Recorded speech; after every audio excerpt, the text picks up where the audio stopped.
Let it be peaceful because it's not used to people around and it will get scared if we try to follow it. Luckily, the elephants of the Mara are not scared of people or cars. Let's go and join Steve with his. Wow, you saw a snake. Oh, we have an elephant that just fell in the mud. This is a youngster that's followed the herd, and the herd had a good old wallow in the mud here and got thoroughly wet and muddy. Let's see if this one's going to go in that one as well. With the whole herd wallowing in there, and they've been running around on our right hand side. We'll go to them again shortly once this one moves. If it moves. Well, it's a young bull, I think. He's following slowly behind the herd. They always hang out in small family groups. Like the lions, it's with the big female or females that sort of run everything. And then all their little babies. The big males don't spend too much time with the breeding herds, even though there is a big one that's just gone into the herd there. Bison asks, is their trunk strong? Their trunk is incredibly strong. Incredibly strong. There's over 100,000 muscles in there, and I've seen an elephant walk up to a lion. The lion was on a riverbank about the same height as the elephant's face, and it just flicks it with its trunk, and the lion, which weighs about 250 pounds, maybe 280 pounds, did about 3-4 backward somersaults before landing on the floor. So their trunk is very strong. They use it for breaking branches, they push trees over, they also help to pick up their babies when they fall down. So the trunk is very, very strong. Beautiful herd there. They're all very, very wet, you can see. Feeling a lot cooler now because of the mud.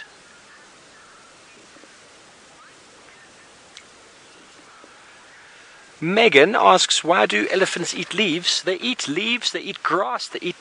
Oh, Nathan, I'm sorry, Nathan. They eat grass, they eat twigs, they eat everything that's vegetation. They eat fruits, they love fruit. So that's just what they do. With a very big animal, with a body size like that, that's not the biggest of the elephants, but with a body size like that, they can't survive off of meat. You can't survive off a meat diet if you are that big. You need lots of vegetation. And the biggest and strongest animals in the world, including the gorilla and the elephant and even the big whales out there, all feed on green material.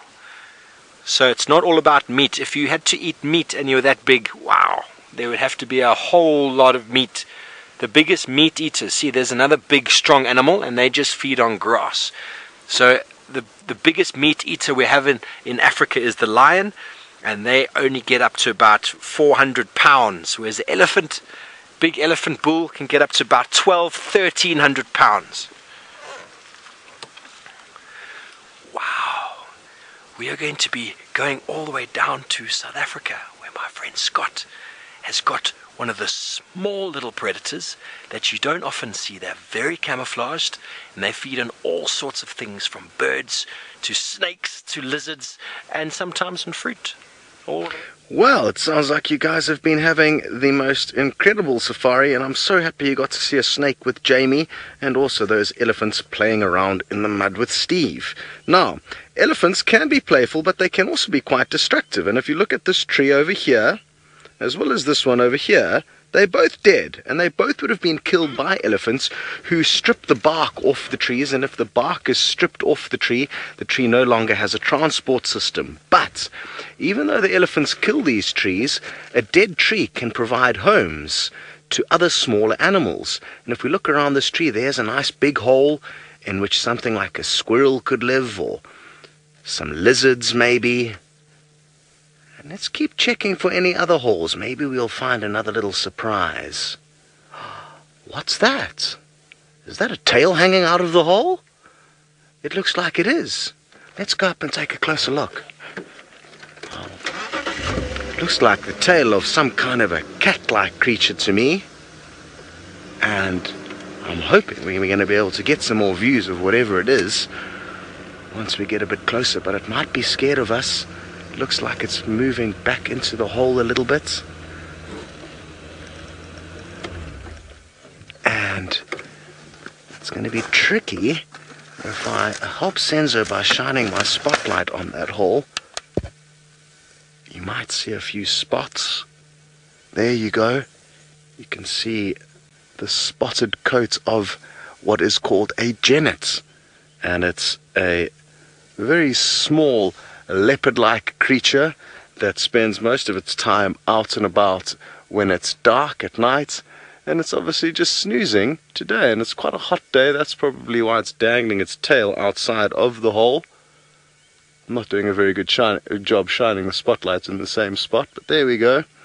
And just a good reminder to everyone that even though elephants do cause a lot of damage and destruction, had the elephants not killed this tree, it wouldn't have provided a home for this small little genet. Now sadly I don't have a book with me, so maybe you'll have to ask your teacher to get a picture of a genet for you guys, so you know exactly what animal was hiding in this hole. Okay, we need to rush you back up to the Masai Mara with Steve.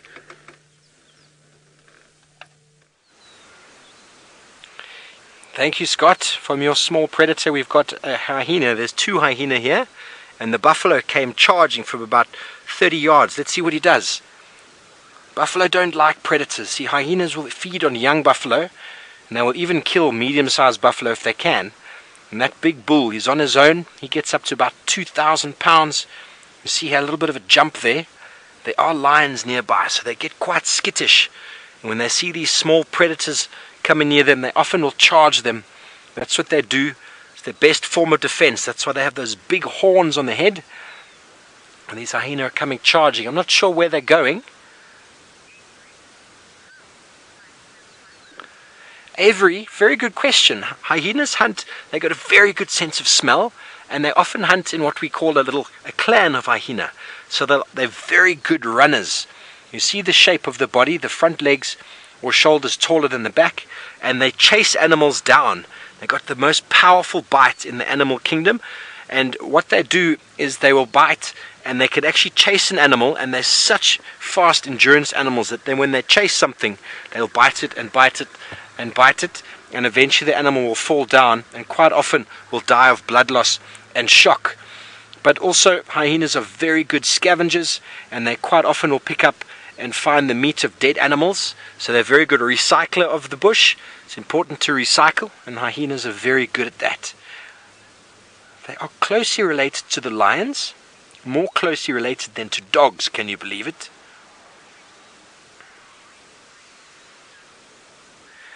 Trinity wants to know, why do they have spots?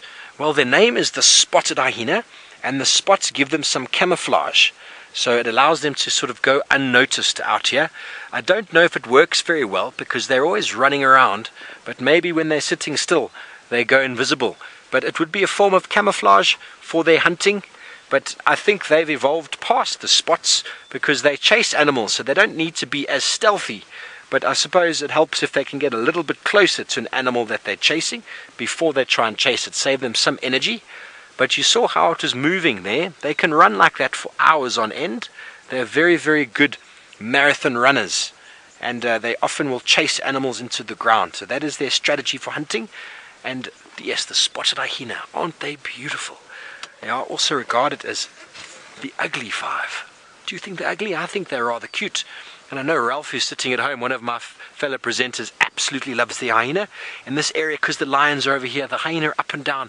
We're not quite sure what's happening, but we're going to keep focusing on them. We're going to go back, I think, to the lions and see what it is that they're doing. Maybe there's some more action over there. Lions.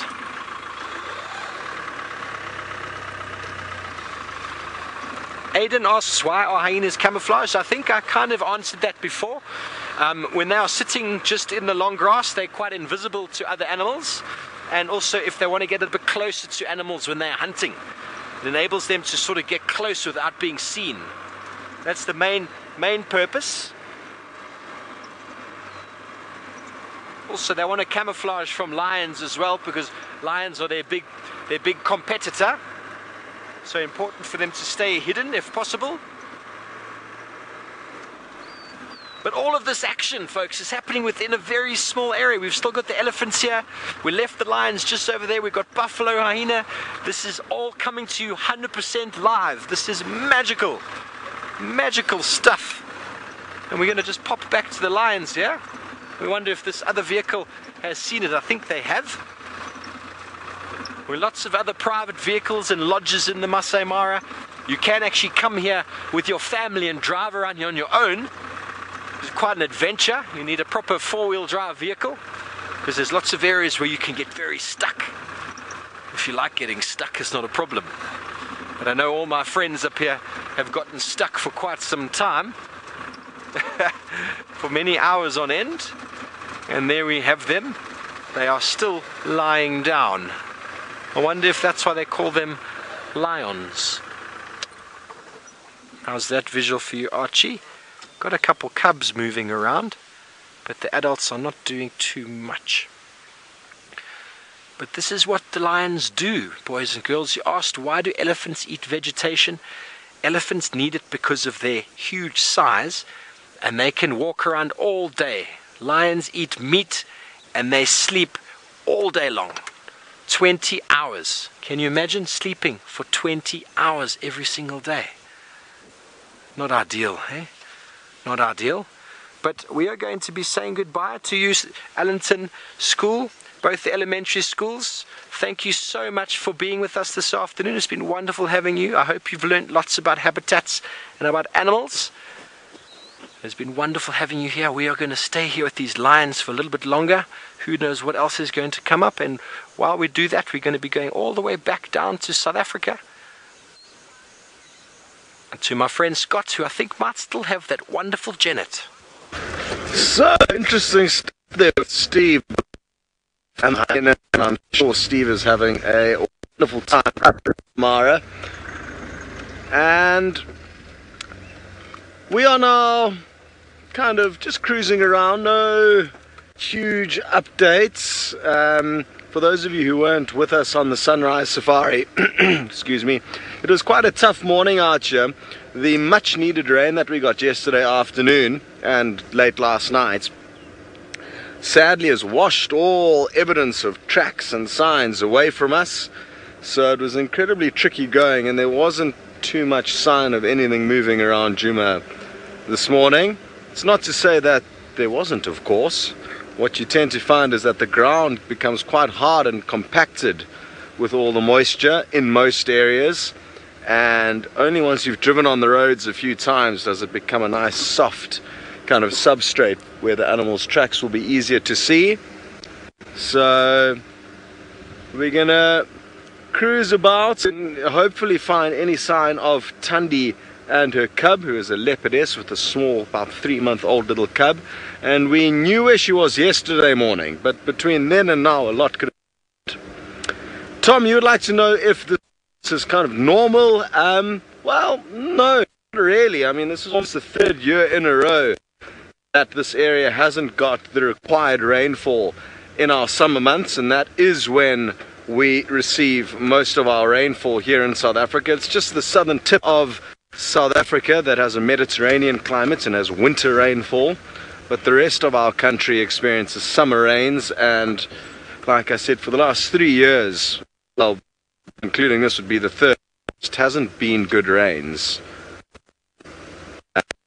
So it's not normal, no, not the dry season, and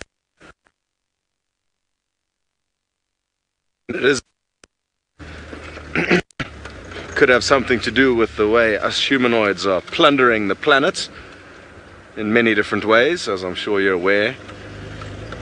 And we're noticing lots of different weather patterns and kind of changes globally, not just here in Africa. So who knows what's going to happen, but I'm hoping we do get some more rains, otherwise it's going to be a very long and hard winter for mainly the herbivores. But I mean, even during the last couple of years, even the predators have suffered because they find that their prey, even those numerous and easy to catch, it's like eating a burger from a certain outlet with big yellow kind of things like that aren't very nutritious, as opposed to eating a nutritious burger from another kind of an outlet. So basically all of the predators are eating undernourished prey, and that in turn led them to become undernourished, and a lot of cubs were actually lost due to a terrible disease called white mussel disease. Alrighty then. I'm not too sure exactly where I'm sending you to, but you are going to go somewhere else, and I'm sure they've got something interesting to tell you. Well, you were sending it to the other bearded fella that is out here this afternoon, us in Djuma that is, and we are out on our bushwalk, and it is a sticky, muddy affair this afternoon, and both Ferg and I are having a bit of a sweat as we're trying to walk quite rapidly towards our southern boundary. Now, the reason why we're trying to walk down to the southern boundary is because we want to try and see if we can go check up on some signs of Tingana. So I know a lot of you have been asking about it, so we're going to try and go and have a little look at what's going on. There's a few reports that I'll get into shortly, but before I get into all of that, as Scott didn't mention, my name is Tristan, and on camera today I've got Fergus, and we are accompanied by Rex this afternoon. So we're going to try and see, like I said, to get down to the southern boundary, and the reason why is because this morning I spoke to some of the guides, and they were telling me that they had Tingana, as we know, under that bush for 2 days, and he didn't move too much. And then we had a situation where he went into Chitwa Lodge, and he was seen at Chitwa Bar, and then he was seen around the spa, and from there they then saw. That is the last time that he was seen, and it is now almost, I think, 10 or 11 days since he was last seen. There's no tracks for him, and so I want to go behind Chitwa Dam wall because I want to check if maybe Tingana possibly is still behind that dam wall. It would be a very long shot if he is, and I surmise if he is behind that dam wall, well, then there is a very real possibility that he is no longer with us, which is a very, very big thing to say. But since there's no tracks, no signs, it's a worthwhile investigation to go and see. Maybe we get some indication that he's moved out of that area, and we find out that there's nothing going on and he's all okay. The other thing is that yesterday morning there was a report of a drag mark with big male leopard tracks coming out of Chitwa. So I'm hopeful that Tingana was recovering, and maybe he's made a kill, and maybe he's still inside that drainage line. So we're going to just have a little look. Careful there, Ferg. So what you don't want to be doing is walking over big trees like that. Sorry, Ferg, I know I'm making you walk backwards. So let me come past you so you don't have to walk backwards anymore. So poor Ferg was having to kind of go back and try and sort of backpedal through this thicket. But like I say, we're walking quite quickly to try and see if we can find him. Now, apparently, Lou, you want to challenge me to walk backwards, so I can walk backwards for a little bit, and it's not that bad as long as I kind of look what's going on. So Ferg is laughing because he says, yeah, just keep going, it gets worse. Now, sorry, Faith, I didn't exactly hear you because I was a impeding doom of a bush hitting me from behind, so I didn't hear your question. If you can just repeat it for me. Now, we're just still going along and trying. Wendy. So you're wondering if we're safe for looking for Tingana on foot. So Wendy, with Tingana, it's not the first time I've looked for him on foot, and it's certainly not the first time that I would have tracked him on foot. I've spent a lot of time tracking Tingana and have seen him, luckily, a few times on foot. Now, with Tingana, generally, his demeanor is one of trying to just kind of get away from you and trying to just sort of sneak off. So there is an element of danger, of course, and particularly if he maybe is under the weather or he's not well, but I would imagine that he will be okay and just generally get up and move away from us if we did find him. So the idea of this is to just try and establish what's actually going on. Is he okay? Is he not okay? What is the story? And to just try and get ourselves into a situation where we can kind of know what's been happening and try and figure out all of these things that have been going on and why this new male is being allowed to move into Djuma without any issues. Right. Now we're getting towards Mamba, so it's still quite a way to go for us. We have to kind of move our butts a little bit and use our lower limbs to go quite quickly through all of this. So we're going to try and just kind of keep to these game paths, which will send us straight towards where Chitwa is, and so that's what we're going to do. And while we do that, let's send you back across to Steve, who's got some playful cubs, I believe. Thanks, Tristan. We do indeed. We have the cubs that have probably drunk a little bit of milk and are feeling a little bit full and excited with themselves. Welcome back to all the usual internet viewers. We're having such an action-packed afternoon here in the marsh. It is now my most favorite place in the Mara. I think I was asked that right in the beginning. And after this morning and now this afternoon, we have had such a special time out here. And the lionesses are still quite flat. But what can we say? The cubs are having a little bit of fun just to the left of them. There they are. Aren't they just the cutest? They're all very much about the same age, it seems. Often lionesses will give birth to between 2 and 3 cubs.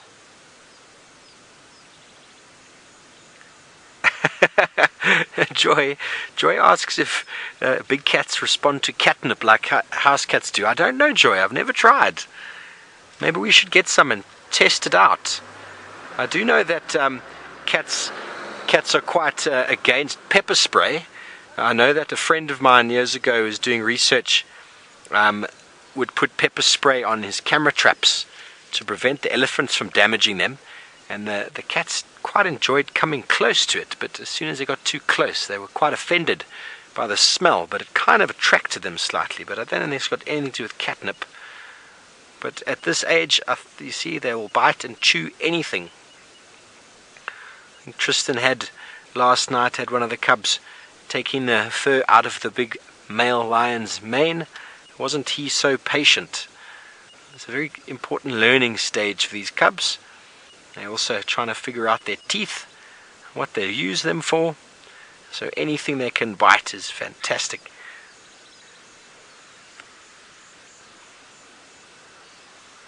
We're just going to move a little bit forward.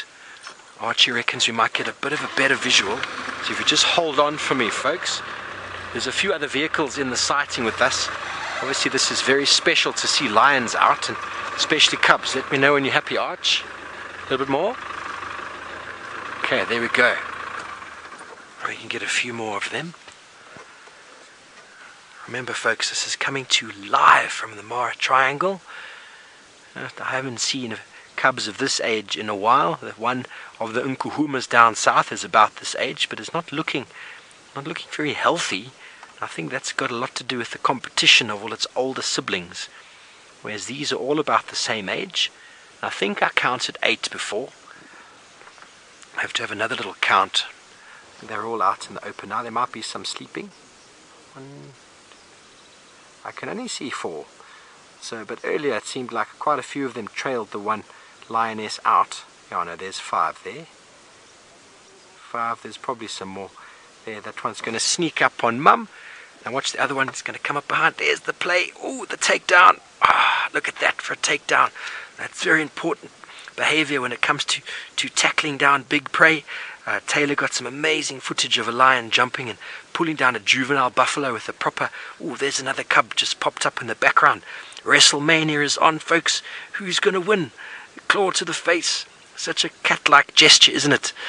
When they grab them around the head and then they claw them with their back claws. So we're going to stay here with these very cute cubs who are giving each other high fives there. Isn't that awesome? And I believe Jamie has managed to find and relocate, or should I say stay, with Malika. We're going to go to Jamie. High fives all around for us, well, for Malika, who is on the opposite side of one very deep lugger. I'm pretty sure I can cross it. I'm almost certain I can cross it. We had a discussion about what a river is and what a lugger is. It's actually probably a river, to be honest. And unfortunately, I don't think that we should. Not right now. We can't afford to take a risk right now, unfortunately. So there's Malika and her 2 boys. At least we've managed to lay eyes on them. They're in the middle of double crossing.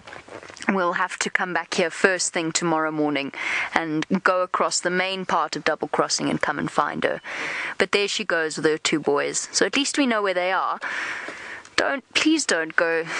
Please come back this side. Please, girl. Life is going to be very difficult. There's so much to eat back here. You know you want to come back this way.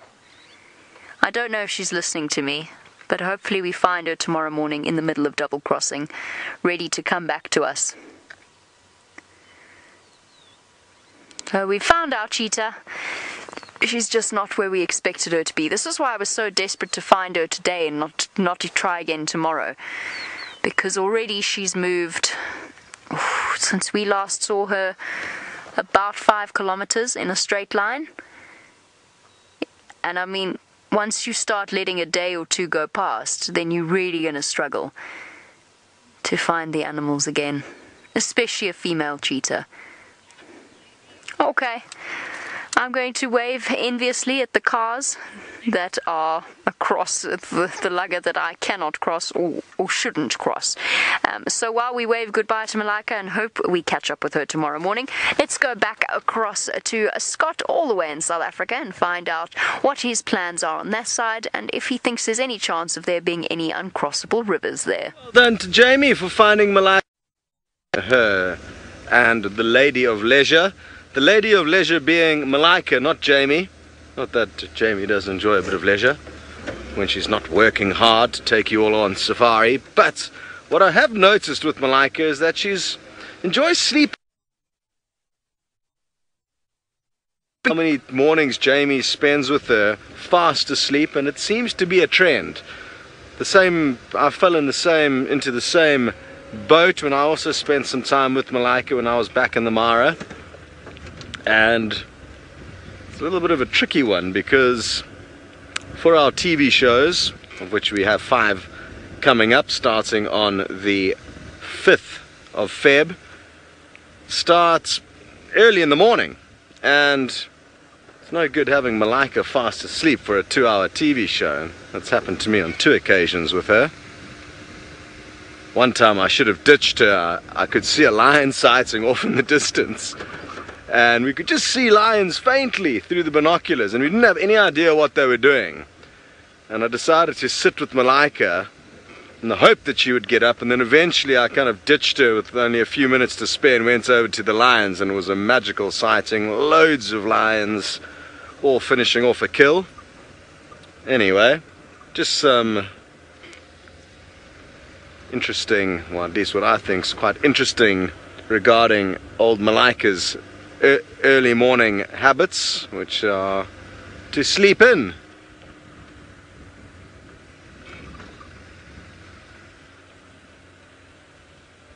Ilana, you would like to know if it is common for lions to have miscarriages. It's a very tricky question to answer, Ilana. The reason being is that even in areas where people like us may be following the lions or the leopards or the cheetahs very, very closely, to follow them to the degree that we'd be able to know that they've had a miscarriage means we'd have to spend almost every minute with them. So even though I'm fairly sure it will happen from lioness, if her body's not well nourished and she's battling to get enough food, or she's getting stress from another coalition of males, a new coalition of males coming in, then that could, yes, certainly, I think, cause a miscarriage. How often it happens? Probably not as often as it happens with us humans. Nature has a way of eliminating any kind of weaknesses like that, whereas us as a human race have, with the help of healthcare, have worked around that, and therefore genetics that aren't necessarily sound are managing to get passed on from generation to generation. So that doesn't really happen as much in nature, and therefore I don't think it will be something that happens nearly as much as it happens with us humans.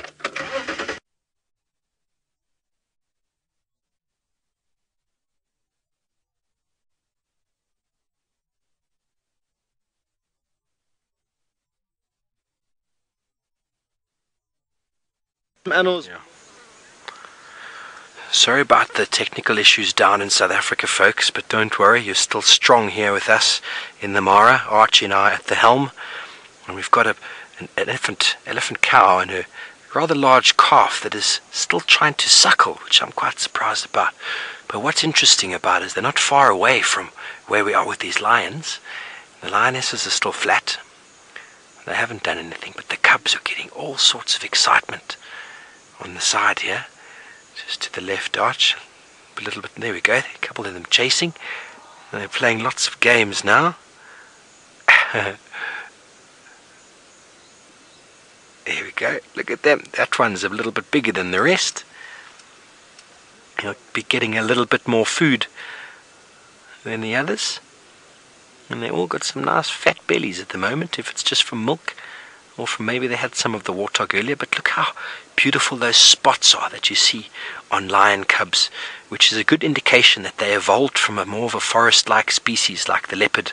And as the savannas opened with the change in the ecosystems and the environment, with the splitting of Gondwana land and Antarctica moving south, and from that the change in currents and global warming changes, and the temperate forests disappeared and moved to more savanna. And as savanna opened up, you got these large ecosystems that we've been talking about, which facilitated much larger herbivores. When you think about a forest can only support a certain number and size of animal. And even the elephants back in the day when it was only forest were much smaller. But as the savannas opened and expanded, your herbivores got bigger, and then your predators also got to a bigger size. Oh, look at the lion climbing a tree. Sorry, that's just one of the other vehicles. They've had enough. They're playing. And so the lions got to a certain size, and you can tell that they've still got the camouflage from the forest. But instead of getting bigger and bigger and bigger, it's only sustainable to a certain size. They formed prides. This is what we have here. And that's what makes them so successful. Wonderful. There's elephants in the background. I don't think they're aware of the lions here, and I don't think they're going to pay too much attention. The lions are quite flat. But to carry on with my story there, it's very interesting. As the savanna grasslands spread, the herbivores, as I said, they increased not only in number but in size. That led to the increase in predators. And with the creation of savannas, which I find amazing, 29 new families were formed, 79 new genus of animal were formed with the initial creation of savanna. So I find that incredible. Really, really interesting. So without the savannas, we wouldn't have the diversity of animal that we have these days.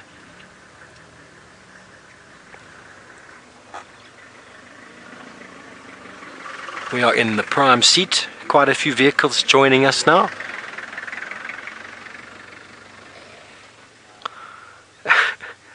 Ben 10 wants to know if I can tell male or female. At the moment, they're not sitting still long enough for me to see. But it is hard to tell. We'd have to take some photos, I think. But if we were maybe a little bit closer, that one on the right, let's see. That looks like a female. She's loving her little bush. And that's another female there walking back. And that looked like another female, so it looked like 3.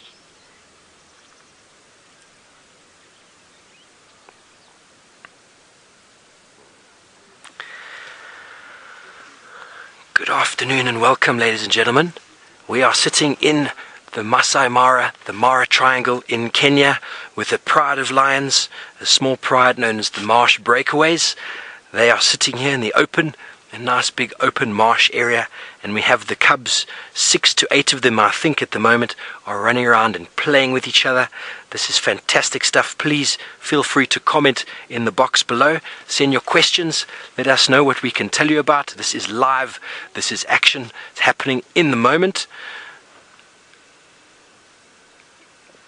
We're with Archie on camera, and my name is Steve Falconbridge. Okay, sorry about that, folks. We tried to do an action broadcast there, and it didn't work. But we're going to attempt it one more time. Hope you bear with us, but we're still going to stay with these cubs. Don't feel the need to stop your questions. Keep them coming. I know this is fun just to watch. Important takedown skills. Isn't that gorgeous? The one on the floor is definitely bigger than the others. Whether it's from the same brood, I'm not sure. It probably might just be a male, but I think it's a little bit older.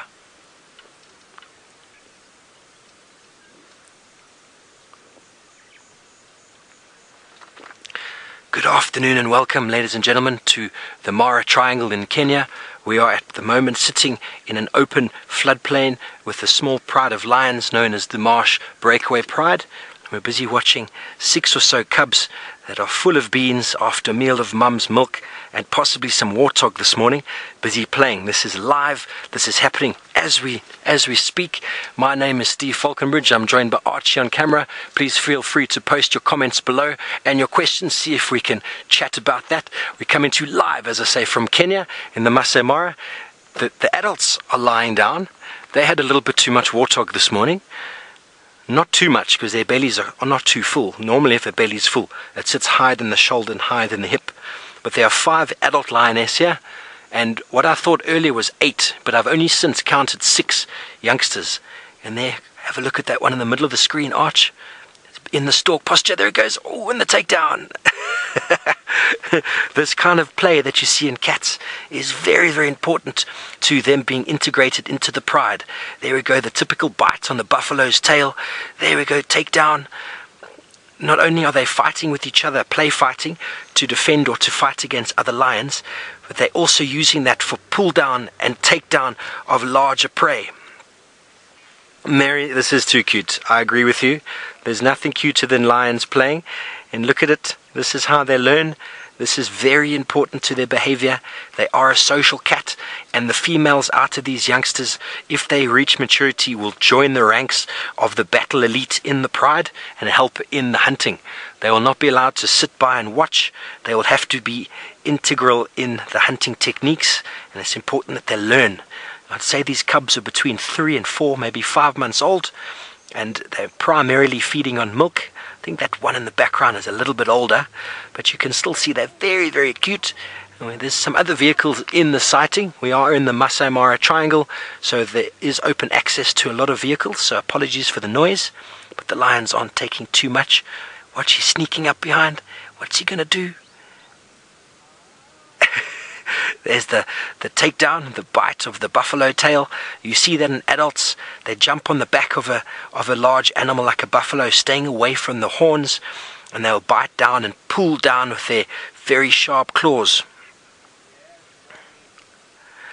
Terry asks, are all the cubs from the same mother? No, that individual there is a bit bigger, and then 6 in total. I think there might be more, but an individual lioness will only have maybe 3, maximum 4 at a time, but on average 2 to 3, and I'm sure that more than one of these females are suckling at the moment, and it's something that happens in lion prides. The females will come into estrus at the same time, which allows them to breed at the same time, which allows them to give the ability for communal suckling, which means that either one of the aunts or mothers will allow the cubs to suckle, and what that in turn leads to is that you get ranks developing into the pride of the same sort of age.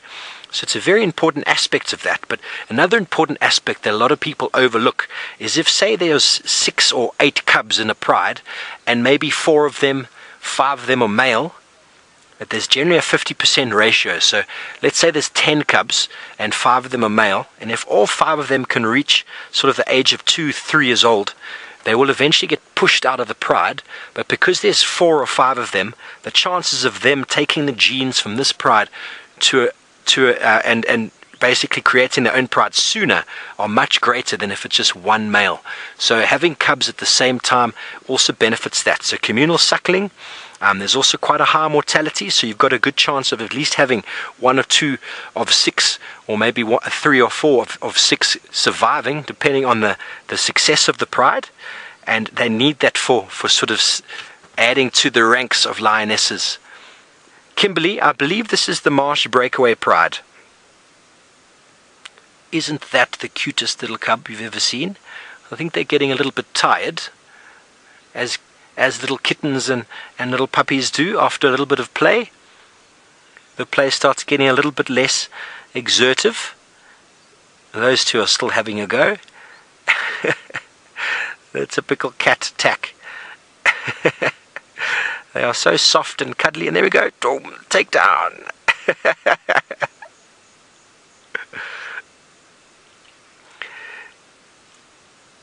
Yes, Patty, what a sweet sighting. Little sweetlings indeed. They are having so much fun with each other, and now it's time to go and give Mum a little bit of love, and maybe scratch her on the face and see if she's going to get up. Maybe she's going to give a little cuddle now. Oh, she's not too bothered. There we go. Hello, Mum. Oh, isn't that the cutest? Go to the next adult and give her a little bit of love as well.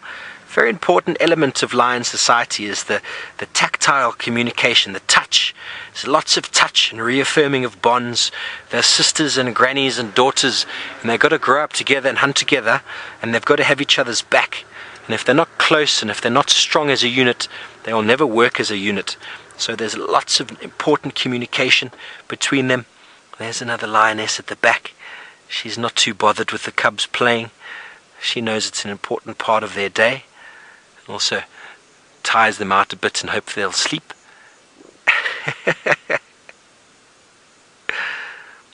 So far, all I've seen is girls. I haven't seen a young boy, which maybe I'm just not seeing it clearly, but there's generally a 50% ratio of male and female cubs.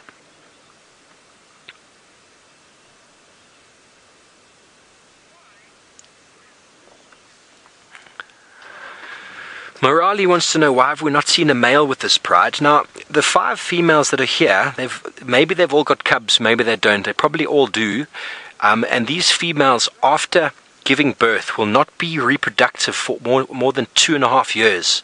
So there's absolutely nothing of interest to these females, or of these females to those males. So the males stay away if they are the father. But in saying that, if a male comes into the area that happens to be not the father, and he wants to mate, there's a good chance he might kill these cubs, because what that does, and I know it sounds very, very harsh, but what that does do is that if a lioness has her cubs and they get killed, quite often that female will come back into estrus within a month. So it's a very, very important strategy that male lions do. Not all male lions do it, but if you think about it, male lions, the more of them, if one does it, he has generally more of his traits passed on through the generations because he has more cubs.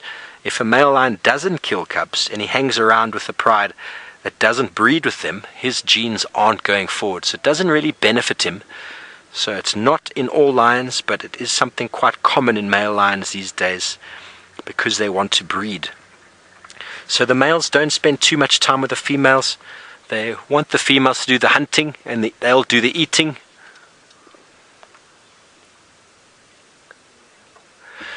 Katie, the only way to tell the difference between male and female cubs is to look underneath the tail from behind, and you either see a little sac, a little genital sac, or you don't. And that is the only real way at this age to tell. So unless they turn around and give us a proper show of their bottom, it's very hard to see. Very hard to see. As they get older, they'll start showing different sizes, and the young males will start showing a little bit of fur around the neck and the head, but other than that, there's no other way. Marvelous.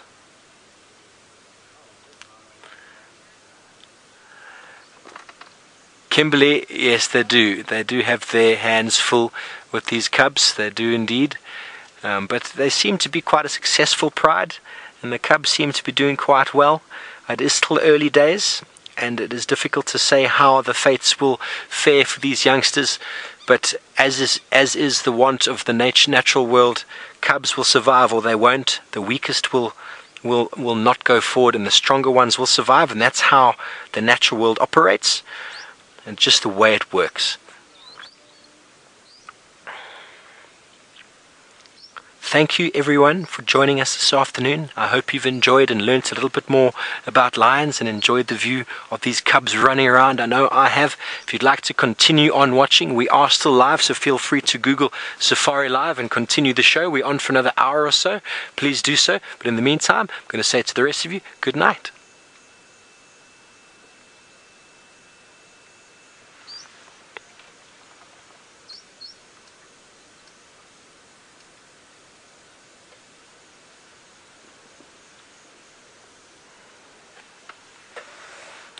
Welcome back, ladies and gentlemen. Thank you for staying through with us.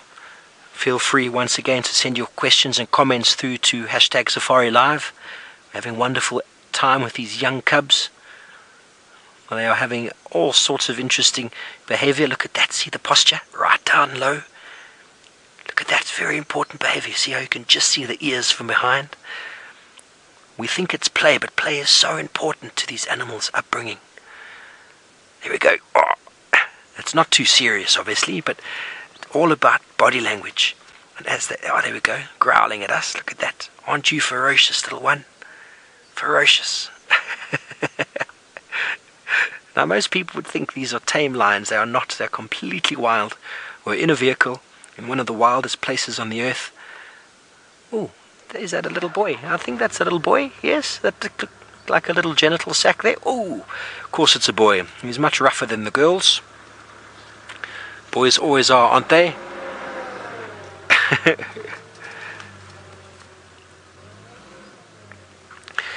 Adrian, the comments or asks a question, are they old enough to eat meat? They might have a little bit of meat, but at the moment I'd say that they're still very, very dependent on mother's milk. For the first 6 months or so they're still drinking, and they will drink for a little bit longer than that, but only after 6 months do they really start getting a proper taste for meat. Doesn't mean that they won't feed, just means that they're reliant a lot on mum's milk. And what you'll often find with cubs of this age, if they do eat meat, they really do get the runs. They have a very bad tummy afterwards because the body's not designed to deal with meat. It takes a bit of time from the milk tummy to the meat tummy for lions to be able to get past that. So it's not uncommon when you've seen a few of them standing up and having what seem to be little wet poos, which is always charming, but they are having so much fun and playing here. This is always nice to see. It's been so long since I've seen so many cubs and playing, and the parents are just letting them do it because they know the more fun and more energy they experience, the more time that they're going to have to rest later. Or, if you have, I think a lot of parents these days encourage their kids to play. Unfortunately, I think technology has taken over. We used to run around and play outside all the time because that was what we do. You run and you play and you run and you play outdoors. No Sony PlayStations for these lions. Everything they're doing, all their play is keying them up to survival in the wild. And I know sometimes it can look quite rough, and it does get a bit rougher. I know the Nkuhuma Pride, they've got that one really young cub. He's trying to play like this with the bigger cubs, and they are just way too big and strong. It's like having brothers that are many years older than you. You just never have a chance. You're always downplayed by them because they're just far bigger and stronger, and probably also bored of you. But in this case, these youngsters are loving life. Wonderful. They just seem to have endless energy. If that's a wonderful afternoon on the marsh, we'll definitely be coming back here again. Elephants and buffalo galore. Hyenas doing their thing. Lions. Beautiful sun moving towards the horizon.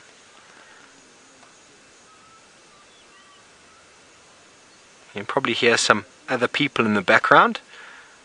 Apologize for that.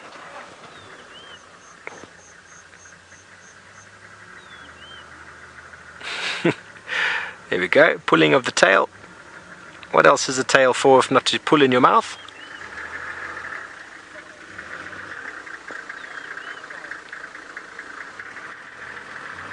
Just a vehicle repositioning behind us. Oh, fantastic. Noelle is on drive this afternoon. We're going to be going down to her shortly while we finish up our little view of the lions here. Having an awesome time. Please feel free to send your comments and questions still through. We're going to be going 1,600 miles back down to South Africa with Noelle, who's got some Ellies. Everyone, sorry I've been away for a little while, but we are with you now with a beautiful Davi. Hello, Davi. We've had gremlins like you would not believe, but they're all sorted, thankfully, thank goodness.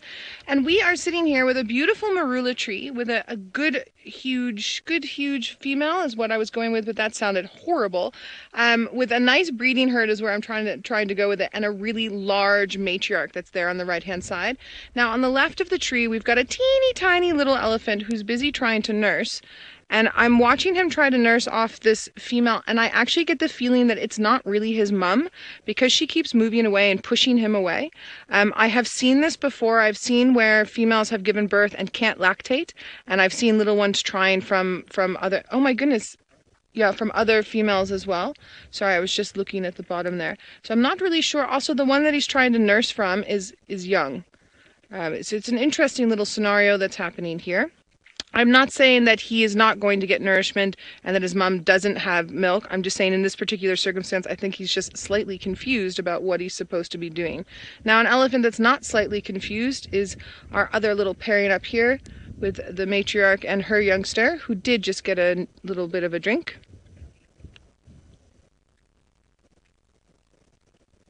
Brian, you would like to know if elephants are being born without tusks because of poaching. So, Brian, tuskless elephants, tushless elephants is a normal occurrence. It does happen. It's like humans being born with or without wisdom teeth. There's nothing different there.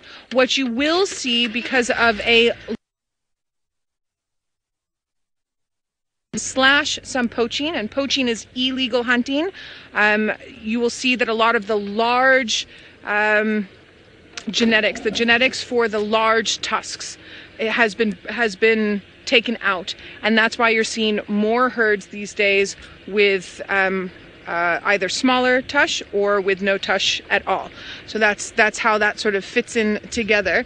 We're just meandering around to where they're headed. They're going to go from a marula tree to marula tree. It is marula season, and they are accessing every tree that they know that has good fruits. Some of it is by memory, and some of it is by sort of sniffing it out, and also just checking throughout the fruiting season here. Sorry, Mama. I'm really impressed with this female that's just in front of us. I don't think she's that old. I think she's in her mid-20s, but she's quite large. She's got very long legs, and I think she's going to grow into herself quite well. The female that's behind her has a little bit of a shorter body and is looking rather rotund, possibly pregnant, and a little bit older than this tall one we saw here. Yeah, she's heavy pregnant, hey? You can actually see the baby moving around inside of her a little bit. And this is actually an interesting, I'm just going to stop just here. This is an interesting little interaction that's happening. This one female is keeping the other one away. Anna, you'd like to know if the elephants in the Masai Mara and the elephants in the Sabi Sands in South Africa have a different lifespan. No, elephants, African savanna elephants in general, it's about 60 to 65 years, but it's very similar to humans. You can get humans that live the sort of average, you can get humans that live a little bit less, and humans that live a little bit more. Elephants are similar to that.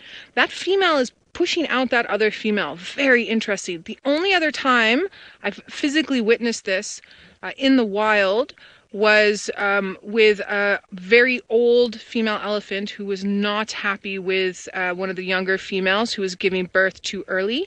And then with a female that had been brought into captivity and the other females didn't like her, they kept beating her up.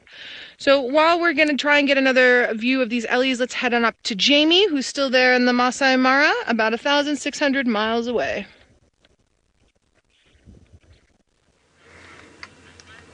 We are quite a long way away and just enjoying the view before it's time to say farewell to you all from the Mara team. But just a nice opportunity to sit and watch as the sun starts going down. Everything's golden. Brent gave you a bit of a geography lesson as to where he was. I can actually show you where Talek is. The village of Talek is just over there in front of me. We're on the other side of the Talek River. So there we go. There's Talek town, I guess. Let's call it Talek Town for want of a better description. There's Talek Town. That's where close to where we stay when we're on this side of the river. And this vast open space around it that consists of the Mara National Reserve and the conservancies as well. This enormous area. I don't quite know how many times I need to say enormous in order to convey just how enormous it really is. And it is enormous. There you go. That must have been about 6 times. Not quite my record of... I don't know how many Incredibles I said in one TV show. There's Lookout Hill. We've just touched on Lookout Hill.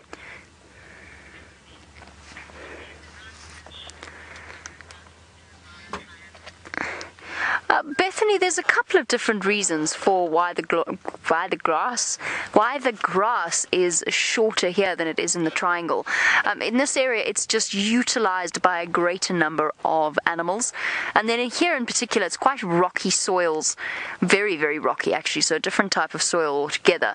So that's one of the reasons why it is shorter. There's not as much red grass up on the top of these rocky crests as there are down in the sort of floodplains and the open plains around the Mara Triangle and around parts of the Mara National Reserve as well. So it's got to do with utilization, it's got to do with where the migration spends most of its time, how much time there is for recovery.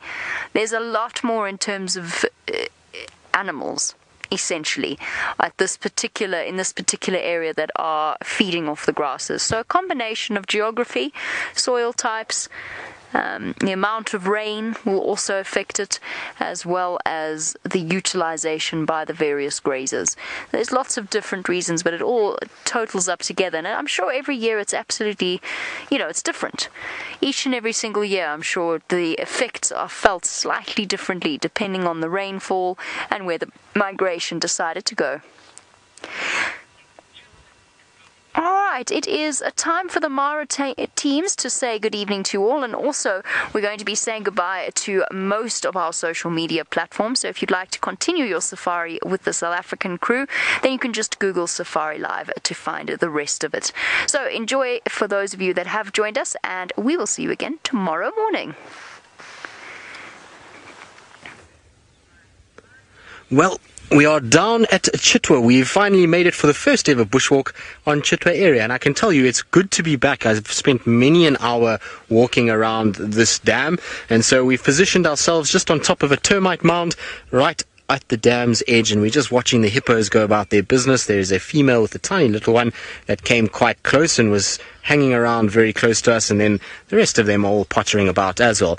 And while we're sitting here, we can hear a big herd of elephants not too far away. They're busy crunching and causing quite a lot of havoc. There's a few little trumpets going on, and I think they're on their way down here. So what we're doing is just sitting here, and we've got the perfect spot. We've got a nice elevated area, big thick jackalberry behind us that we can hide in, that the elephants will have no idea that we're even here. And I can tell you what, it's really, really cool to be sitting here. It's such a different perspective when you're on foot, and I'm thoroughly going to enjoy exploring this afternoon. We don't have that much time, but at the end of the day, we still have at least enough time to try and see what we can find and see what's going on. We are going to not only try for these elephants, but I believe Hasana was here this morning. James had Hasana, so we're going to try and see if we can follow where James had him and then down and see if we can actually get him on foot too. And like I say, so there's lots of options going on. It really is very, very cool. Now, while I've been sitting here and just kind of pondering about life and resting a little bit after quite a quick, brisk walk down this area, we've been sitting and noticing a number of these. So if you have a look here, there's these kind of bones that you can see.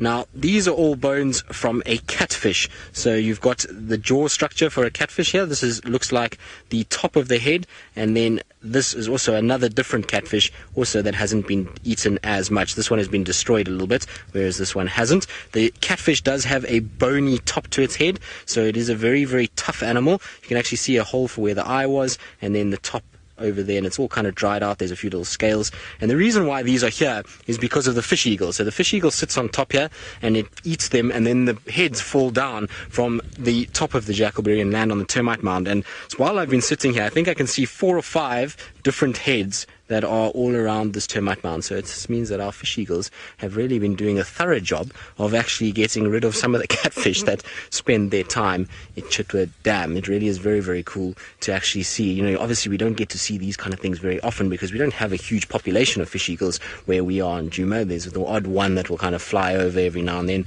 but we don't really get to spend a lot of time with them, so we don't see too many signs of their feeding behaviors or what they leave behind when they feed. The thing is also about this area is that it's got such a high concentration of big catfish that we often find these bones lying around. If you had to see the smaller catfish, you'll find that fish eagle will probably eat most of it and there'll be nothing left. Now, I'm always just kind of scanning around because these elephants, if they're going to come from this top area here. They're just on the top of this ridge. We can hear them kind of trumpeting this way, and so hopefully they're going to come down and head towards us. And so while we wait, let's send you back off to Noelle, and well, she's got one of the most beautiful birds that we have out here. Thanks, Triss. I do indeed have one of the most beautiful birds. This is a crested barbet, who it's cooled down a little bit, so he's actively looking for insects in and around this dead tree. Now, something I really love about crested barbets is the fact that the males and the females are exactly the same in their coloration and and so the way that they tell the difference between each other has to do with the pitch of their call and how long the call is. Now, just down and to the right of that crested barbet has landed just a little bit farther down there, Davi. Down, down, down. There we are. Straight in. We have a European roller, another bird where the male and female look exactly the same. So again, no sexual dimorphism. And this bird migrates to us from the southern parts of Europe for our summer. It's a bird that always needs to be in warm weather. We get lilac-breasted rollers and purple rollers who are here all year round, and then the European roller comes down for a nice break away from the cold weather. Now, it's not the most colorful of rollers, and also the sky is a little bit blown out, but it is a very light blue with a little bit of tan coloration there. It's also a bird that doesn't call often. It's only calling when it feels like mating or if its nest is being disturbed. Tiny little hook at the end of the beak there to help... Ooh. Do we hear that? That's the crested barbet. There, do it again, crested barbet.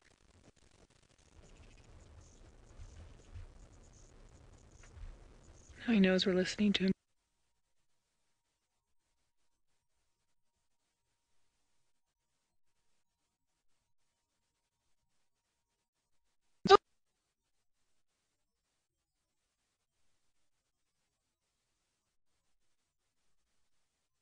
Going, I hope, crossing fingers. We're going to carry on across the dam here and go in search of, I'm not quite sure. I think we're just going to see what pops up. I was hoping those elephants we had earlier would come down for a drink and a mud wallow, but we'll have to wait and see. Now, Scotty D is on the other side of Djuma from me, and he would like to show you something along his journey, his little bumble in his vehicle.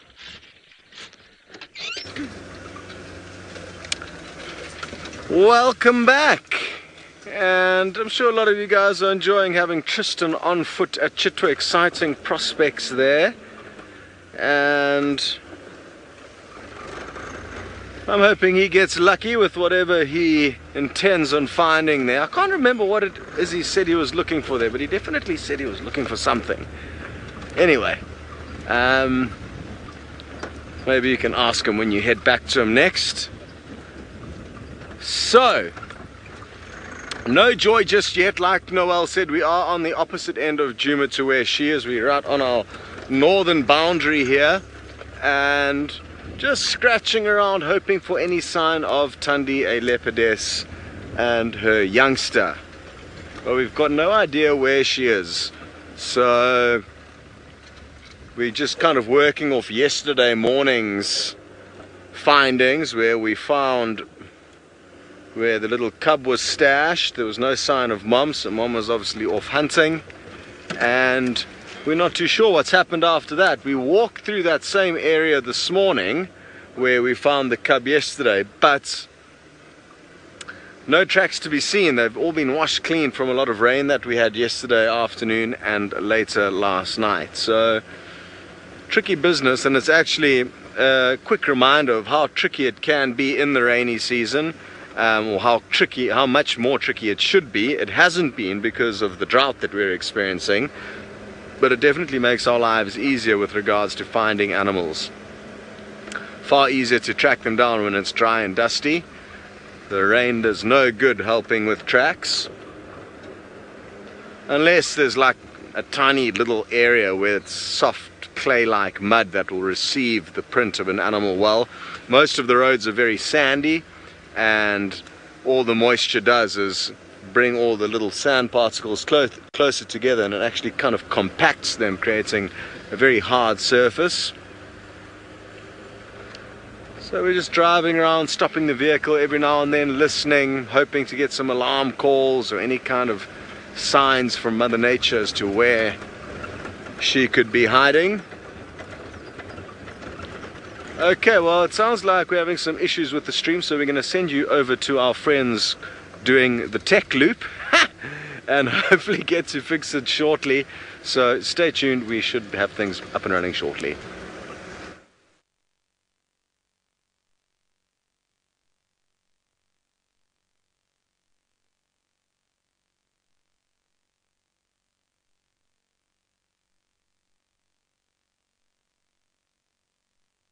marula trees. So I'm sure there's some marula trees that are fruiting here, and that's why they are going towards those trees and kind of looking for marula fruits wherever they can get them. Now, there's some more coming over the ridge now. Every now and then you hear just a little trumpet from quite a way away, and slowly but surely more and more are starting to appear, and hopefully we'll get them coming out quite nicely, and we'll get a whole bunch of them. What I'm really hoping for is that they actually head down to where we are, and that we have a situation where they come up towards this termite mound and we can watch them. There's also another marula tree just to the left of this mound of where I'm sitting that seems like it might be any danger whatsoever. It's actually very pretty just sitting here. We've got the dam on one side. You can hear the hippos breathing and snorting, the buffalo weavers building their nest, every now and then the grumble of the ellies, and just watching them peacefully kind of move across this open area is just the most epic way to spend an afternoon. I'm thoroughly enjoying myself just sitting here. So, First Lady, wondering if a female elephant will get lethargic after carrying a baby for 22 months or during that pregnancy. I suppose there's probably days where she doesn't feel 100% and you know, not up to walking very long distances, but at the end of the day she knows that the safety is within the herd. There's such a tight bond between them that she'll just kind of push through it and try and go through as much as she can. So they still, even though they might probably feel under the weather some days, much like, you know, people would do, they naturally have to push through and have to keep up with the herd and have to find food and water to sustain themselves. And so that drive will keep them moving and keep them going. But you'll find some days it's interesting, especially if they've just given birth, that the ellies will sit for long periods of time in the same place. And so it just goes to show that sometimes, I suppose, when they've got a new one, maybe they do feel a little bit lethargic. But the ellies are slowly coming out now. They're starting to kind of come a crack. I can see 2 or 3 big females.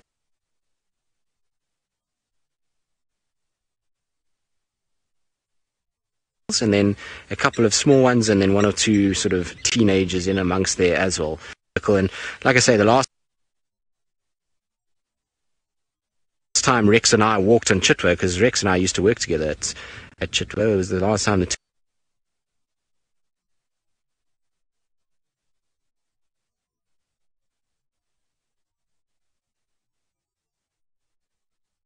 it's a number of years ago, almost 6 years ago, that we were on this area and walking around this open area. So it brings back a lot of memories, and we were discussing some of the staff that still work at Chitwa, and it's always really good to reminisce about these things when you're sitting here, and particularly with somebody that you worked with at a lodge. It's always good, you know, you have lots of different experiences together, and that makes it interesting to kind of spend time. But you can see that Ellie now is the one on the far left, the one that's kind of probably across me a little bit, Ferg, has found a marula tree, and that's where they've been pushing the whole time. So I'm going to try to get out of Ferg's way a little bit. Ferg, you all right there? Can you see nicely? I'm not in the way, am I? No, I'm going to pretend like I'm lounging on a beach at this stage.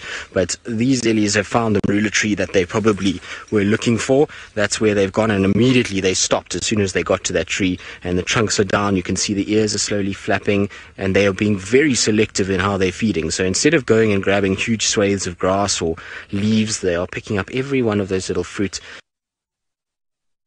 and popping them into their mouths and trying to absorb them.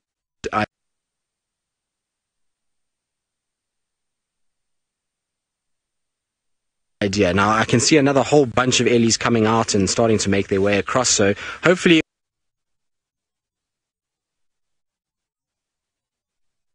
I believe has got a beautiful little bird. I do have a beautiful bird, Tristan. I have another migratory bird who comes down for our summertime from Southern Europe.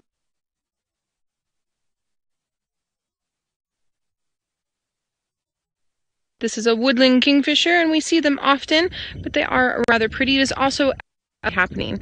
Now, I can see some midges in front of me,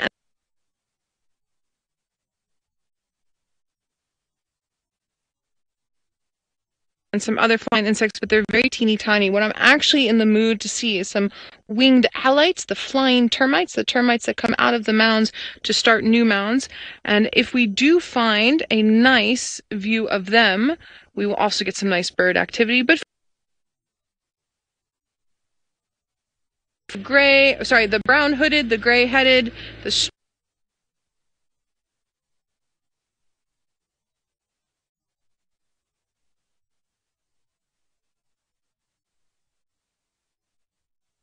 striped species. We don't see the malachite and the pygmy as much as I would like.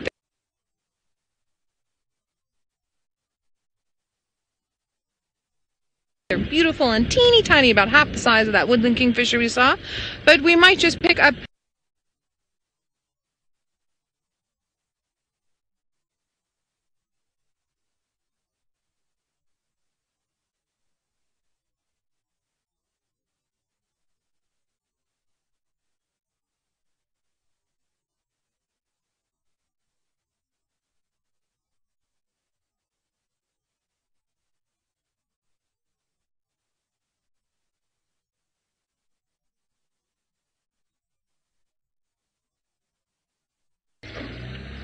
the dwarf, them coming from this sort of bush area just on our right hand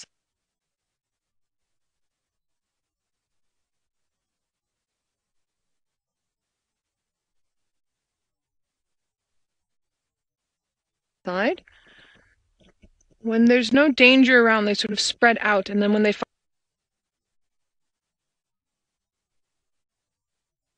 I'm really sorry about that.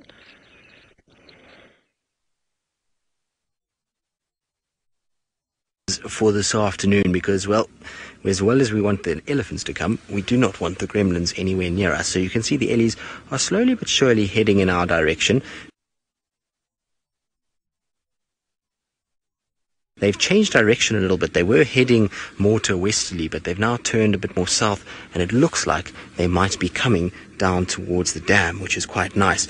The problem is they've come on the other side of the mound, which is not ideal, because the other side of the mound is not nearly as sheltered as what the top side was. So where we are now, we're quite exposed, but at least we've got a little escape point if we want to, just over the top of the mound and around the other side. But you can see they're coming down towards us now. They're not very far at all. They're right here. How cool is this? It is so epic. I absolutely love walking into ellies. It's the best thing, because if you just sit quietly close by and you don't move too much,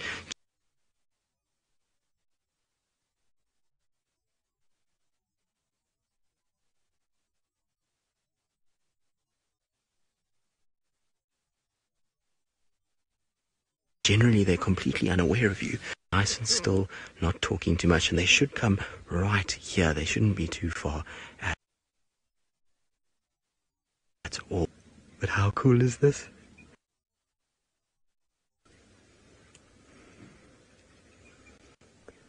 Now I'm with a young elephant like that, we don't need to stress too much. It's just go, ears are out, and the walk has got a bit more purpose.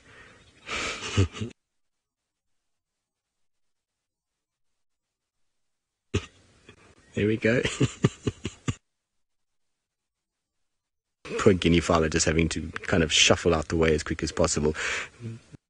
The nice thing is that the little one is a lot slower than the guinea fowl, and so the guinea fowl get out of the way fairly quickly.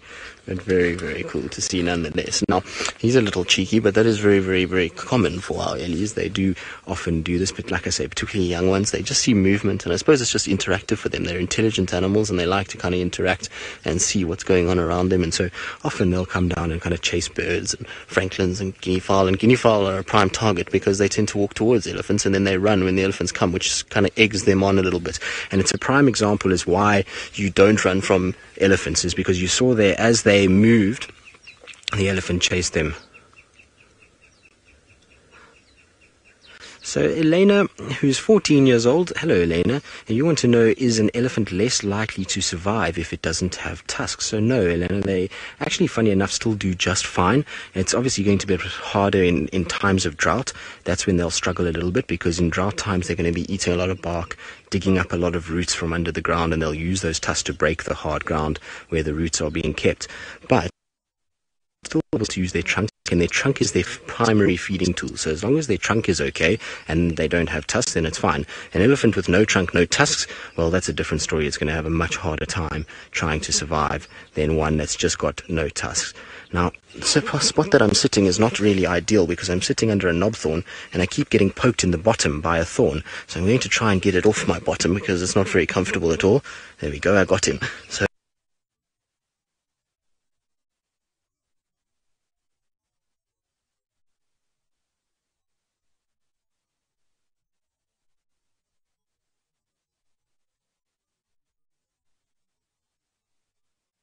that thorn in your bottom, Tristan. Glad you managed to get it out. Not much to update here in the northeastern corner of Djuma. Still just scratching around, hoping that... And ponds have captured since yesterday's rainfall. This had a little bit of water in it, not much though. It was completely dry on the 1st of January when I headed off on leave. So great that there is some water here, but it is also going to further complicate our lives in terms of finding animals, because there are more water points for them to now choose from. If there were less water points, of course, it would be easier to just sit and wait and expect to see a lot of animals coming to drink.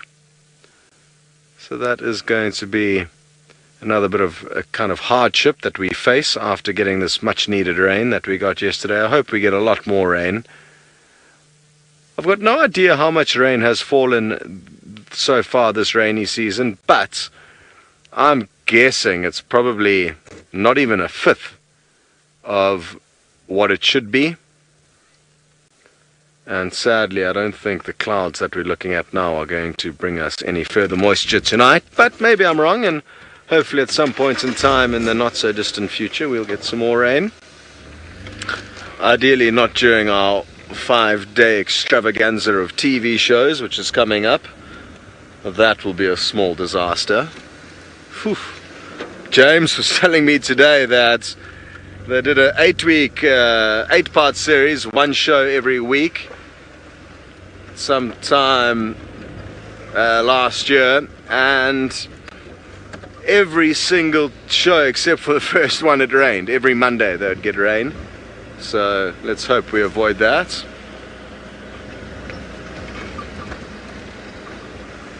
Hello Clock, you would like to know what are the chances of Tandi's young cub surviving with this new Hukumuri male that's been snooping about?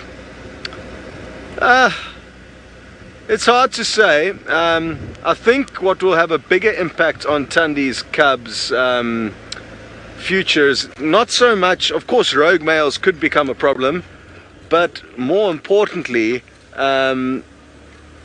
if Tingana, who hasn't been well, in fact dies, that is going to cause big problems, because if there's no dominant male to stand up for his territory and his offspring within that territory through default, that could lead to problems. Then I would say that cub is doomed.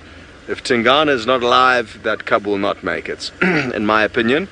The odds will just be too heavily stacked against it, and if Tingana is in fact not well, and there are some rumors, I don't know too much about it, but there are some rumors of Tingana not being in a healthy state at all, and he hasn't been seen for a few days. So I think that's going to play a bigger part in determining that young cub's future. But whether it's this Hukumuri male or Djuma, a skittish male that also hangs around kind of where we are now in the northern areas, there is, I mean, with a lot of leopards, especially in the Sabi sands, a lot of them will be killed by rogue males. So there's a decent chance, I guess, that could happen. Let's obviously hope it doesn't. Alrighty, well, Tristan is still with the elephants. Let's hope he doesn't get any more thorns in his bottom. Well, I hope not, because, well, the ellies are right near us, so we're not going to be able to move at all. At this stage, you can see the female, she's picked up our scent. She doesn't know that we're exactly here, but she can smell something, and so she's a little wary of what's going on. Just double checking, ears are out, there come the young ones as well. But I am not the victim of thorns in the bottom as much as Fergus at the moment. Fergus got 2, I think. Ferg, how's your bum? Fergus's bum is okay, apparently. He says, ow, but he's okay. But you can see, look at this, look how they're investigating. You see how she's just coming close? They're just having a little sniff of us. And if we just sit quietly like this, they'll be okay. They just want to check what we are. but they know that there's something not quite right at this termite mound. They just can't figure it out because we've been here all the time. They don't really know what's going on. The one doesn't mind too much at all. It went and had a drink straight away, and there you go. They've decided that we're not too much to worry about, and they're going to carry on. How cool is that? That is just as epic as it can get. So we are so spoiled to be in a situation like this. You can see they're not very far at all, and it's completely open. There is absolutely nothing between us. And this just goes to show you with elephants is that a lot of people say that elephants are incredibly dangerous, and they are. But if you can get yourself into a position where you've got a bit of structure and a bit of a sort of area to sit in, and you sit very quietly and you allow them to approach and you stay quiet while they approach, you can actually get the most phenomenal sightings on foot. This would be a fantastic sighting in a vehicle at this proximity, but to be on foot is even more special. So we've been absolutely thoroughly spoilt by these elephants, and you can see she's decided we're not a threat because we're not standing up, we're not making a lot of noise, and so she can then wander down to the water and have a little bit of a drink. And so you can see the little one has already started drinking, and then the rest will come down and start drinking shortly. Now this is only a very small portion of the herd. The rest of the herd crossed to the sort of west north of us. They didn't come down for water, and so it's just grandma and the young ones that are all together. I don't think that these are all her offspring. I would imagine that at least 2 of them are probably our offspring, but I don't think all 3. They're just kind of probably friends and hanging around together a little bit. But how cool is that? Look, now lining up to have a drink. And mom is going to come in on the other side. And the fact that she's moved away from the little ones and hasn't put herself between them and, well, us and them, means that she's comfortable with what we were and what the smells she was picking up, which is pretty insane to think. So we've been absolutely spoilt by being able to see these ellies. And this is the thing about Chitwa. Chitwa is just the most amazing thing because of this. Nathan, you're wondering how much an elephant will eat every single day. Well, Nathan, they spend the vast majority of their time feeding because they need to get in a really large percentage of their body weight. So in the summer times, it's generally about 4% of their body weight will be eating, whereas in winter it's about 6% because the nutritional value of what they're eating is far less. What that equates to is a big female like this, she's probably going to be eating close to about 450 to 500 pounds of food a day, which is quite something. I mean, that's a serious amount of food. Now you can see she's got her ears out because she can sniff something. Now we're going to just sit quietly and just see what she does. Her nose is up, all the others' noses are up, and I have this feeling that she's just going to bypass us a little bit. She might get a little close, in which case we'll have to just make a little coughing sound or some sort of sound just to warn her that we're here, in which case she'll probably just stop and analyze what we're doing. But for now, she's still at the distance where I don't have to worry too much just yet. We can still let her come a little further because she's not that far away. But what I can tell you is that we are sitting at eye level with her. So we're not very far off the ground at all. In fact, the termite mound ends pretty much where I'm sitting. I'm right at the base of the termite mound at the moment. And so to be this close to an elephant on foot is just absolutely spectacular. I actually can't even tell you how it feels. It's just this weird feeling to be in the sort of presence of one of the world's most incredible animals. In fact, I actually think I would love to hear from you guys how you would feel if you were sitting right next to me right now. And so you can do a one-word tweet, #SafariLive, one word that would describe sitting with me with these ellies down at Chitwa Dam. I think it's just the most magical experience ever, and I would love to have all of you with us. Of course, if you were all with us, we'd probably not be able to fit on this termite mound, but it would be fun nonetheless. I think we'd have a good time anyway. This is so special. Don't worry, girl, we're not here to hurt you. Look, she's just testing the air. See how she lifts her trunk just to make sure? So cool. Matt, no, the ellies will not allow us to touch them. If we had to try and touch these elephants, you would find that you would be putting a cross on this termite mound for myself, Rexon, and Fergus. We would be probably all dead if we went and tried to touch these elephants. Elephants, while they are incredibly intelligent and incredibly emotional characters, and they are capable of working out when they're under threat and when they're not, for them a human is a threatening object because of the way that we've hunted them and poached them over many years. It's just ingrained into them that a two-footed form is dangerous to them, and so they would be very aggressive. She would also be defending her young ones and making sure that she keeps them safe, and it's probably what she's doing now. She's just stopped, she's just sniffing us, we're making sure the young ones go past. Once the young ones go past, she'll then carry up and bring up the hind area, making sure that they don't get hurt. But look at that, look at how they're sniffing, because there's a big wind that's just started gusting from behind us, and so probably our scent is blowing straight towards her at the moment, unfortunately. But that's okay. We've got a bit of protection and we're sitting down, and so we're not a big ominous figure at this stage. What's also quite good is that we're fairly spread out. So Rexon's quite far to my left, Fergus between us, and then me on the right-hand side. And that means that we've got enough space to kind of... So you see now she's seen us now. The wind has given us away. So she's just sitting us and just watching, making sure her little one can pass. Let's see how she goes here. Now in this situation, it's important just to stay nice and calm and to stay nice and quiet. You don't want to get too boisterous and start shouting at her because, well, that's just going to make her more stressed than she would possibly be. So, you see, she's still relaxed enough though. I'm happy just to sit with her. And like I said, this is a demonstration of just how to be with elephants, is to just relax and to let them kind of make some decisions. If she starts taking more steps towards us, then I'll make a little coughing sound just so that she knows that I'm here. But she's worked out that there's something, and now she's going to go. You see how she waited for her young one to first move off, and then she's now coming around. So you can see she's not far from where I am, but it's absolutely fine. It's not a problem because she's just protecting that little one, holding her head up high, showing me that she's the big dominant individual in this situation, and I'm happy for her to just do that. I'm happy for her to be the dominant one, and she's going to go around a little bit and she'll then pass by us, hopefully. Okay.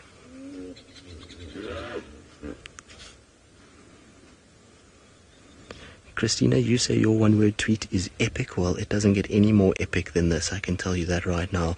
That is one of the most amazing experiences ever. How cool was that? You see, she's just waiting.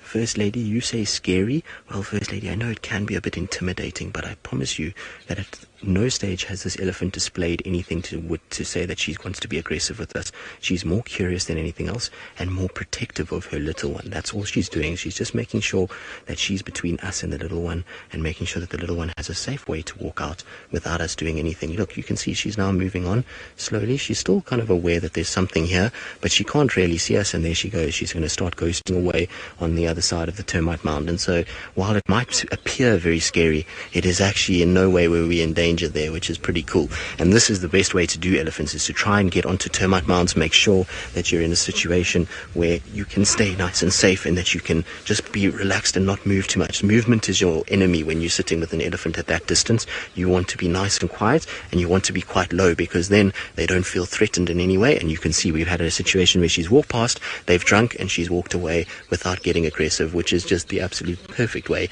to have an elephant experience. So thoroughly enjoyed that. She's now moving off back towards the Marulas, so I'm going to try and see if we can just quickly pop behind Chitwa Dam wall and see what's happening behind there. And while we do that, let's send you back across to Noelle, who is looking for the spotted ghost herself. Tristan, you are on fire with your bushwalk today. It's super exciting. Chitwa always gives some nice content for everybody, and I'm really jealous of your Ellie sighting. I am on the look for some spots, but I've come across one of my favorite termite mounds that has a little burrow, a little den inside of it, that I would always love to see something like an aardvark come out of, and I'm actually convinced it's either an aardvark or a honey badger that lives in here. And Lou is telling me there used to be hyenas in here. Hyenas would definitely use a place like this. Now you can tell that it is active because there's no spider webs around the outside, like sort of the entrance to the hole. And there's activity. You can actually see from the soil around the front that there's some activity there. Now,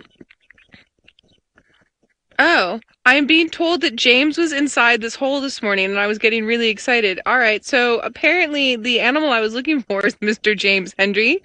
But that being said, I have been around this hole before James had crawled into it, and there's been flies around when the warthogs will be out, and something like a honey badger and aardvark would be in, and there has been some activity. So maybe James was thinking along the same lines that I was, that there might be something super interesting inside to have a look at. Did he also bring Ronald inside, Lou? I would assume that Ronald was inside of there. Ronald is super amazing to climb in and climb out. Did Ronald find anything? Or was it just a hole? Ronald got stuck. See, I missed one game drive and Ronald got stuck in a hole. I love it. All right, so we're checking out areas where Hassana likes to be, especially areas where he likes to be after he's been on Chitwa. Now, I know Tristan's checking out Hassana's hunt behind the dam wall there, and we're lurking around the northern side of places that he likes to meander through and triple checking. We're also triple checking, we're going to go there now around Twin Dams to see if maybe Shadow and her youngster have popped up there. We haven't seen them in quite a while. The last update I had of them was that they were on Hoffman's or Little Gowrie. But I haven't heard about them in quite some time. That was maybe 5 or 6 days ago, that update that I got there. And we're also lurking on the northern side of where we last saw Kachava, and I know all of you are interested to know how is it going with her and her cubs. I wish I had a better answer for you than I don't know, but I really honestly don't know at this point. But we do check on her as much as we possibly can from our side, but she's not always with us. She's usually Chitwa and Little Gowrie side. And I have a feeling there was a sighting that we had in January with her in Tingana. And we think she's around there. Now, Scott has some leones, some lions, who might have a little honeymoon going on, so let's head on over to him. We certainly do. We've just got very, very lucky and bumped into these two on our way to actually collect Tristan from the Chitwa Dam, which is just ahead of us. And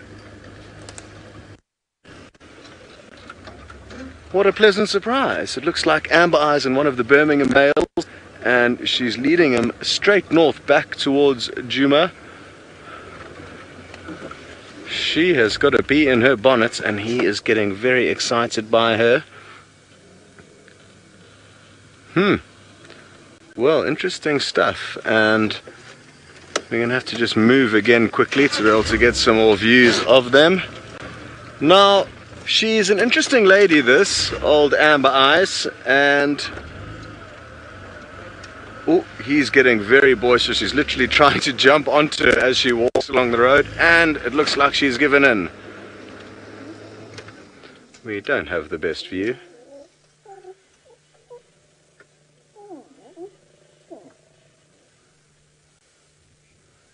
And fascinating stuff. She was mating with one of this coalition member's brothers not so long ago, and now she's mixing it up with him.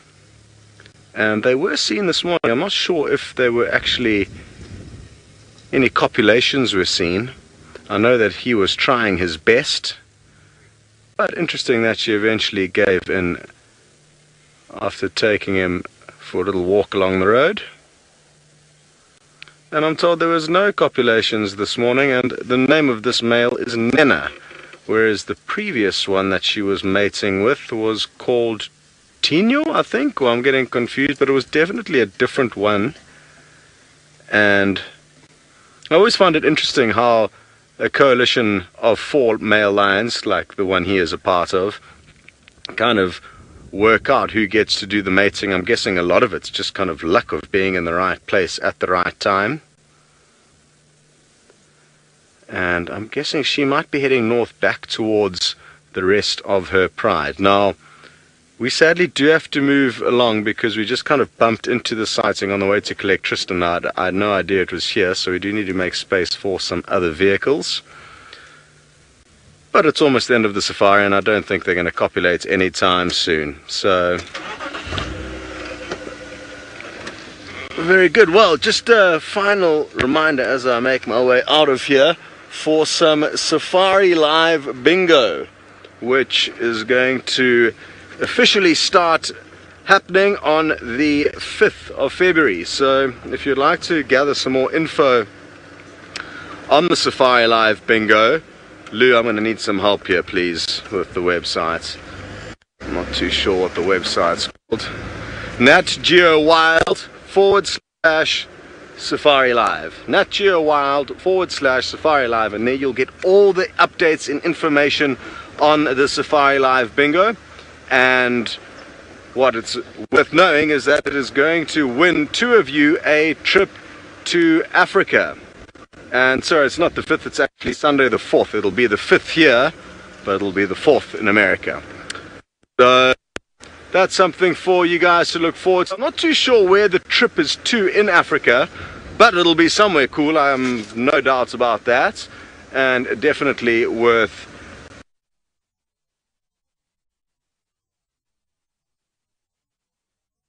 doing some research on and getting to know exactly how to play. Very good. So that's something to look at, and I've just got a vision of Herbie, termite mound. Probably only 100 yards away from those lions. I'm not sure where the lions are part of, but funny how you can be so close to some animals that you have no idea of.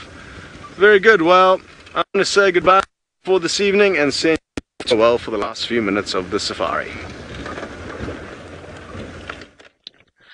We are busy trying to find you some more birds, but they don't want to sit still. Something I do want to do, though, is I just want to move a little bit forward because I can hear frogs, I can hear bubbling casinas, and I want to see if we can get them for all of you. So I'm just going to move forward just to here so you can see the pan that I can hear them from. They're just here in Baboon Pan. And I'm just going to go quiet for a little bit and see if they'll put their noises out for us.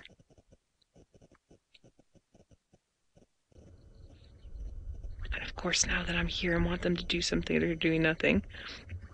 All right, shame. So we will of course keep trying. If I do hear them go, we'll go quiet again so you can all hear their popping. Thank you very much for this afternoon. I'm really sorry about the technical difficulties, but we did get lots of fantastic sightings. So tomorrow morning will be a normal morning drive. All of us will be out at 5:30, as far as I know, and we will be hoping to find you some amazing visuals of and views of different wildlife from South Africa and from Kenya. So don't forget to come and join us. We are live and interactive, and thank you so much from myself and Davi and all of the crew and all the rest of the presenters. Enjoy your evening.